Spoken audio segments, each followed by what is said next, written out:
Hello, we're here at the Seattle Antiquarian Book Fair on October 9th, 2011. I'm Taylor Bowie, and we're sitting here with my friend Eugene Vigil, bookseller from Lynden, Washington, whom I've known for some time. And we're going to just talk to Eugene about his life and times in the book trade. So Eugene, welcome. Welcome, Taylor. Thank you. Thank you. Let's just start out and give us a little background about yourself. Where were you born and raised? A little bit about your family in the early days, your education. I was born in Chicago, Illinois, 1941. I'm the third of 8 children. There are 3 boys and 5 girls in the family. My mother is emigre from Ukraine, and my father migrated from the Southwest. And they met in Chicago when my father was learning the electrical trade, and my mother's brother went to the same school. And this was an interesting period in Chicago's history, from what I see from a lot of the photographs, because people who didn't have a lot of money could take advantage of the park system in Chicago along the lake, and they would go for picnics.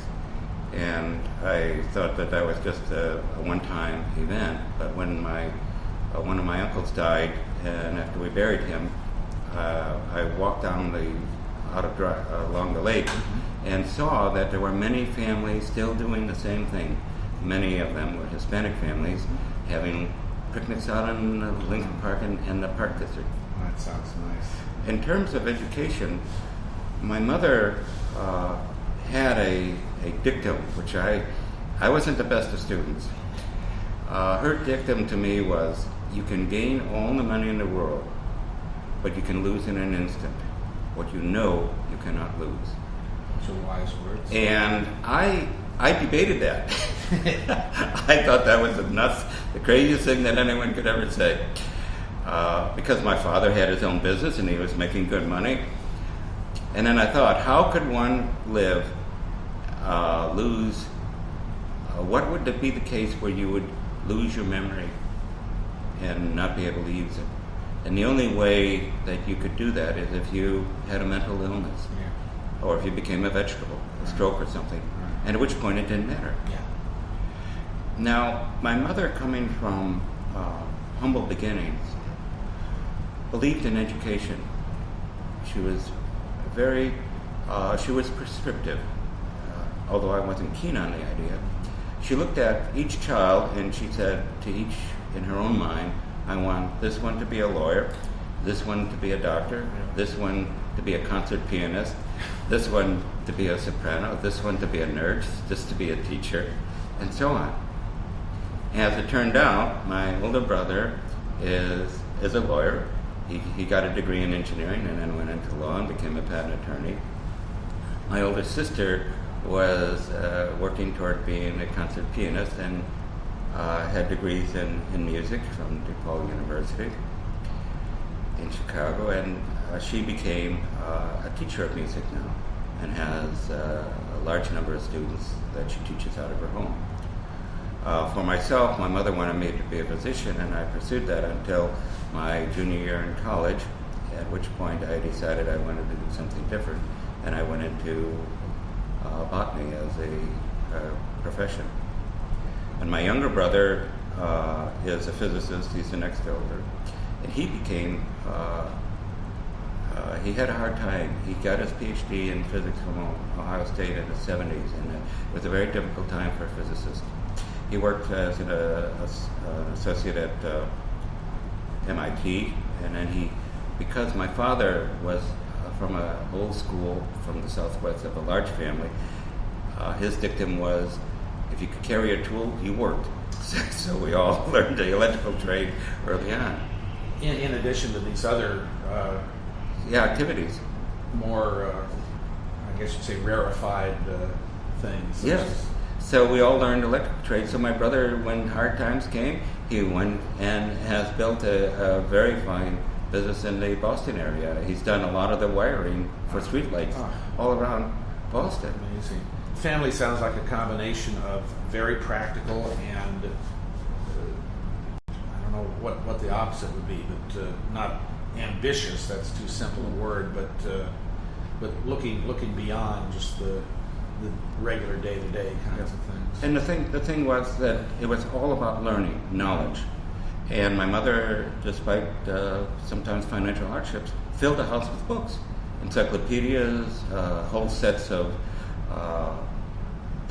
good fiction, American writers, and it was always there. So we had that as a backdrop. And then we had a small bungalow in the city proper, and we had a little garden, and I helped in a garden and got interested in plants that way. In botany, that was a good way to be introduced. Did your mother have education beyond? No, not very much. She had a couple of years of college, possibly. She sounds like a great person. She was. I have to say, I really do. That's great. Well, now I know I know you did go into the field of botany, and then the next thing I know is that you worked for the United States government for some time. Yes. I taught for a bit, a couple of universities, Marquette University and University of Maryland, and then I had an opportunity to work at the Department of Agriculture and enjoyed that. What years would that have been? The Department of Agriculture was something like about 81 to 95, something like that. And then I had come from a minority background, and I had a keen interest in what was happening with the minority students. And an advertisement came by that they were looking for an employee at the National Institutes of Health in one of their minority programs. So I applied, and I took that position and became a administrator in one of the sections of NIH. And I did that and then went into research review and retired in 2001. Now, after your retirement, obviously, you became involved with the book trade. Had you gotten your feet wet with the book business before that? Yes, I did. I backed into the book trade through an interest in gardening. That's nice. I started out, I had a nice house in Beltsville, Maryland, and we had good-sized property. And a neighbor said, well, you need to build a rock garden. And I didn't know anything about rock gardens, and I thought that rock gardens were just, rocks. You get one book and away you go. Yeah. And then the man said, the neighbor said, well, you really should go and see these people who have professional gardens. So I went and saw them, and the next thing I know, I'm buying all kinds of books on different genuses of plants and different garden techniques and how to build walls for rock gardens. And I had all these books. I said, I've got to do something about it. I better start a business. So I started collecting a lot of gardening books. And I did my first book fair. It really wasn't a book fair. It was the Maryland Flower and Home and Garden Show. And it was a week long in the cow barns in Timonium, Maryland. And now, had you established the business per se? I know your business name now is Antiquarian Botanicum. Botanicum, right. At that time, I had, unfortunately, a printer who made up cards that, business cards as my profession, and he put out this card. He put that on a cover, this card, Plant Psychiatrist, and he had one of his Victorian couches as a motif. Oh, no. And so the irony of this is that this caught, and in fact, people still remember years later the card. Oh, that's nice. And furthermore, when I was working at the Department of Agriculture, I was doing this on weekends as a part-time business. Someone at the Washington Post, they were doing the special sections in their Sunday magazine on people who had second careers. And so they did a piece in the Washington Post. That's nice. Did they reproduce your business card? No. Do you still have any of those? I think I have one. I think one should go to the ABAA archives. I think that would be a fine addition. But I was most fortunate. The second book fair I did was a Tom Macaulay book fair up in Timonium. Tom Macaulay. Now, not to get off track, but tell us a little bit about your memories of Tom Macaulay. Well, they were mixed. Yeah. I did a lot of the Macaulay fairs early on, and I would do them on weekends. And Tom Macaulay would bring in, which today you wouldn't blanch at, but he'd get over 100 dealers packed into these places, into the different venues. And he would do no advertising as far as the dealers were concerned. He would have the table right at the front of the show, and they'd be sitting there enjoying a good cold beer, and dealers would complain, and it says, how come there's no one in the room? It seemed hardly anybody was in the room buying. Yeah. And he says, well, he would say, well, I got mine, you get yours. Well, he didn't believe in spending a lot of money when he didn't have to. But I didn't realize that a lot of book fairs, which we know now, are often dealer Of course. fairs. Right. And dealers would come out of the woodwork. I mean, I bought some things at his fairs I wish I had. I mean, Civil War letters from New Orleans, illustrated with little drawings of men. For $100. Incredible stuff. Now, this was before you'd retired and you were still doing Right. it part-time. Now, what changed when you retired from your other career and went full-time into books? In terms of change, part of it had to do with mentoring. And Well, good. I was going to ask about that, about mentors or influences in the book trade, too. So, but as a specific answer to your question, Taylor, I developed this great passion for the book. And the more I was engaged in buying and selling, the more I realized that this was a true love. And I felt it was important to pursue this avenue. I enjoyed what I was doing working for the government, for the National Institutes of Health, but I also realized that it would be better for me to continue as a bookseller. And so I made that transition right after 9/11. oh, really? I had scheduled my retirement September 21, 2001. Really? And my last major review, I was doing a lot of site views, was at Los Alamos, New Mexico, Really? doing a site visit for their major center grant, what they call them. And these were heavily funded. Yeah. And my panel were together the morning of September 11th, and we were finishing up writing our document, and one of the members had to leave early, and he left.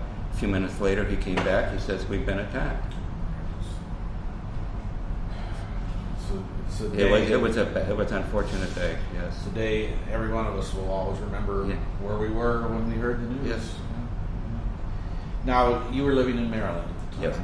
And how did it come that, happily for us who live in the Northwest here, that you came all the way out to live in Lynden, Washington? Yes. Well, I met a very nice woman, Valencia Banks was her name at the time. I don't hold it against her that she's Canadian. Known to us as Val. Yeah, Val. I didn't know her full Valencia. Valencia, yes. That's a very elegant name. And she loved gardening, and she loved books. And her mother, for many years, would read the classics. And Valencia has a lovely little library in her condominium up in West Vancouver, British Columbia, and enjoys books. And I thought this would be a wonderful arrangement. Where did the two of you meet, actually? In a garden. That's nice. I mean, not to treat it lightly. No, I had met a man through my interest in rock gardening at a rock garden conference in Philadelphia. And he was from Vancouver, and he says, well, if you ever come up to Vancouver, come and visit my garden. You're welcome to stay with me. Oh, how nice. And I didn't know anything what he had. He had this lovely garden on the coast of the north coast of Vancouver, which is a part of West Vancouver. Mm-hmm. And Valencia was a volunteer who came and weeded his garden every day. She didn't want any money, she just wanted to do it. Loved it so much. Now, when was that you met and married? We met back in probably around 2002 or there, something. Not too long after. Yeah. Well, you've settled out here in Lynden. I've been to your home. It's just beautiful, and enjoyed some of Val's great apple pie. And you work out of your home now, too. Yes. You have a special kind of like a library room in your Yes. home. Well, tell us a little bit about your inventory. And then I'd also like to hear, in conjunction with that, how the internet relates to your business, how it's affected and changed your business. Perhaps I could address the inventory in relation to mentoring. And getting back to my early entry into the bookselling trade, I did a second show after the Maryland Home and Garden show. It was a Macaulay show, and it was the same location, different building. And I was going around trying to get a sense of what was involved in selling books. Right. And I met this man, Ron Cozy, from Buffalo, New York. What, Old Editions? Old Editions books, yes. Very nice fellow. Yes. And by chance, he became my mentor. I see. And I would call him up. He walked me through the shoals of all kinds of transactions in a book trade, guided me in how to look at being a bookseller. And over time, he coached me in how to be a true antiquarian bookseller. One day I remember he said, Eugene, he says, you're buying these garden books from other people. They're worth, say, $30 a piece. You can't really charge more. You may get 20% discount, but you can't really charge more for that. So he says, rather than buy 10 $30 books, buy one $300 book. So that got me into buying more expensive books, which in turn, then he said, well, you need to have reference books in order to know the quality of the book, its completeness and its rarity, and so on. So then I started buying reference books, and I started going to auctions, and I met R.B. Robland up in New York when Alan Bass, who owned the Antique Pavilion on 19th Street, set up a Metropolitan auction house. Oh, yeah, I remember that. And I bought them. There were some wonderful pieces that were available. And so I would buy books there, and then I would come on weekends and sell either at the flea market in New York or do one of the local fairs and turn over and then keep it going. So little by little, I started getting totally away from buying ordinary gardening books into more expensive books. One time I was doing the antique book fair in Baltimore over Labor Day. It was a Shador show at the time, and I decided to put an ad in the ABAA Weekly, American Bookmen's Weekly, advertising my firm. So I paid for a full page because I figured that's the only way you get attention. And I indicated I needed botanicals in it, and I went home one night and I was told that I got a phone call from a man who was looking for herbals.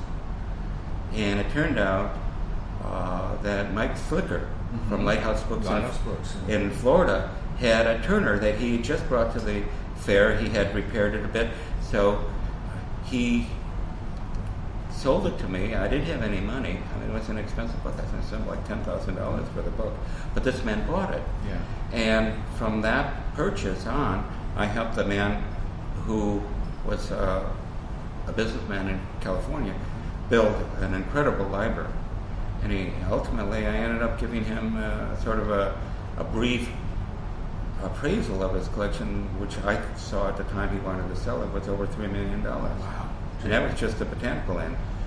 You've hit on something interesting there about as you moved away from the inexpensive books to the finer things, and this would go back to the effect of the internet. As we've all seen how the internet has revealed that a lot of just kind of general out-of-print books are really not only are they not rare, they're not even uncommon. They're in fact dirt common. Is there any other ways that you can see that maybe the internet has had a particular impact on your business? Oh, absolutely. With regarding to the value of books, we saw a decline, and I thought maybe this was local to the United States. I do the Paris Book Fair every year, and I asked the French dealers, what has happened. And they said overnight, the value of their average books dropped 40%. The thing, too, with the internet and the different websites that are available now makes it possible for any person, no matter where they are located, if they have access to the internet, to explore, discover, catalog, describe a book to the nth degree. When I first started, I would go to the University of Maryland to look at their book prices current, volume after volume and volume. Then I'd look at reference books they had. I would spend enormous time. Now, in seconds almost, a minute, I can get that information. And with things like what Jim Hinks, a fellow member, has done with Via Libri, creating its meta search engine and now adding all kinds of additional search that makes it possible. Google Books. A lot of people may decry that it's a shame that Google has digitized books, but for a bookseller, Google Books is a godsend because you can go and get a rare book. They've digitized the entire book. You can collate a copy you have in front of you. If it's missing something, you will know. That's right. And then also, you can go now with the ABAA giving us access to the Oxford National Biographies website and also the American National Biography website. You can get information on different people and where they place. Or even if you see a name written in a book, you can check in terms of provenance, was this an important person? Who perhaps had some connection with the author or the field, whatever the book's about. In fact, I'll give you an example of how significant the internet is. I didn't have it at the time I received a call from the University of Texas Austin Library. They were doing the millionth book addition to each one of their libraries. And I had a copy that I bought at Freeman's of the electrical 1774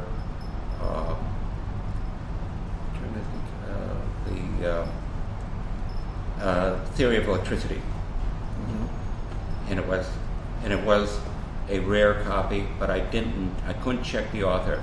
And when they bought it, they were so excited because it was a very special copy. This is where the internet has changed our business. I would agree with you. I'd add that a lot of people, I don't mean to demean them, but kind of in the lower end of the trade, seem to be very upset about the free information that's now available. But a good bookseller and somebody who understands the merits of these historic objects, like you can go online and do even better. So some people have been kind of defeated by the internet. Would you say that for many of the rest of us, it's been a great boon? Absolutely, it has been a tremendous boon. Tell us a little bit. So many things have happened in the trade in the last 15 years. It's the world in general. But if you could predict, what do you see as the future of our end of the trade, the antiquarian book trade, or maybe just the future of the book trade in general? There are a couple of avenues here. At the high end, we have collectors, and they will buy very good books, and it could be a whole range in price if it's a particular subject, and that will work. They will. You can build collections, and we really have a wealth of collectors in the Pacific Northwest. Many of them are unknown to us. The other thing is that there are young people. Yes. And young people are interested in the knowledge. I'll give you an example that happened yesterday. I had 3 people who were students from MIT who came into the booth. One was working on his doctorate now in cosmology, a physicist. They were all physicists. One had quit and is working for Microsoft, and another is into environmental science of sorts. At the end of the day, the woman who worked for Microsoft came and bought a book on cybernetics. Nice. And the thing is that each one had an interest to buy books, but the one who was employed was able to buy it. They're going to buy. and they will work that. In your impression, I mean, talk about younger collectors, a great interest of mine, do you see them as seeking information or more the appreciation of the historic object and artifact? The fact that the information in many of these books could be gotten online, but to have the original place where it first was presented to the world, is that the appeal to the younger collectors, or is it a combination? I think it's a combination. The special book that you talk about would have to be something that they could afford, and many of them don't have the income at the time, so they're buying for information. Okay. But even collectors want things for information. What I'm finding in real specialty areas now is provenance. Mm-hmm. Yes. And I have switched my business in the last 5 years to add manuscripts, original manuscripts, as early as I can get them. I have a 16th century manuscript.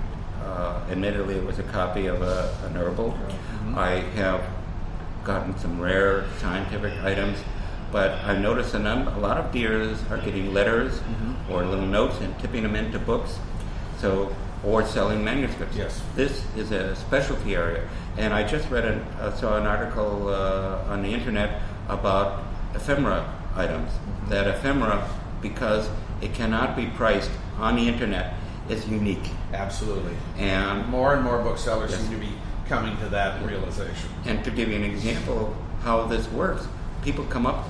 I had a dealer in New York this spring offer me a collection of about 100 or so seed catalogs. I was just going to say seed catalogs. That's funny. I was thinking ahead. Seed catalogs, and some of them are before 1850, and they're all American. That's nice. That's and nice. I have a very good customer who probably will buy them. Yeah. And the number of copies of any one of those that have survived is so few. Yes, and these are in pristine condition. Oh, that's wonderful. That is very good. Yes. Well, you're still going strong. It sounds like to me you're having a better time than ever. I mean, you really do love what you're doing. Yes, I do. Any even vague thought of retiring or ramping down or anything like that? Well, it's interesting. You should ask that question because every now and then my dear wife would say, "Well, I think you're getting into retirement mode," and that just perks me up to work harder. It's interesting. I certainly haven't noticed that. You know, observing you over the last 10 years or so you've lived here. So, but I do see for us and the specialties we have that you can't sell something you don't own. And you have to often see the items. You can't always buy on spec, although I have done this in auctions and have won and lost, as many of us have shared. But going to book fairs in Europe and around the States has been invaluable, not only meeting other members of the trade and getting to know them and then getting to know us, but also to buy really fine books from them. Let me just backtrack a minute. Obviously, the answer to my question is you don't plan to retire anytime soon. Who are some of the people in the trade right now that you really admire, you think are kind of among the movers and shakers? Could be in your field or anywhere. Well, one person who has really befriended us and has been very helpful is David Bowman, aside from my mentor. And then Charles Ackman is my sponsor for the ABAA, and of course, if you know Charles, he keeps you honest. He's a very humorous fellow too, as is David Bowen. Yes. A very droll sense of humor. And I've learned a lot from Don Heel and the Bergs, Uta and Robert Berg, who have become good friends. And we've met a number of good dealers over in Europe who have been very helpful to us. That was terrific. Well, Eugene, thank you very much for sharing a little bit of time with us and talking about your life and your career. It's been a real pleasure. It's been my pleasure, Taylor. And I'll look forward to seeing you at many book fairs to come. Thank you very much. Can I add one last thing? In the interview with Natalie Bowman, she made a very interesting point, which I had not really taken to heart until she said it. She said, if I don't sell a book, it's not that I can't sell it, it's that the dealer, the buyer hasn't come yet. And that is so true. Very good. Good words. Thank you, Eugene. Thank you.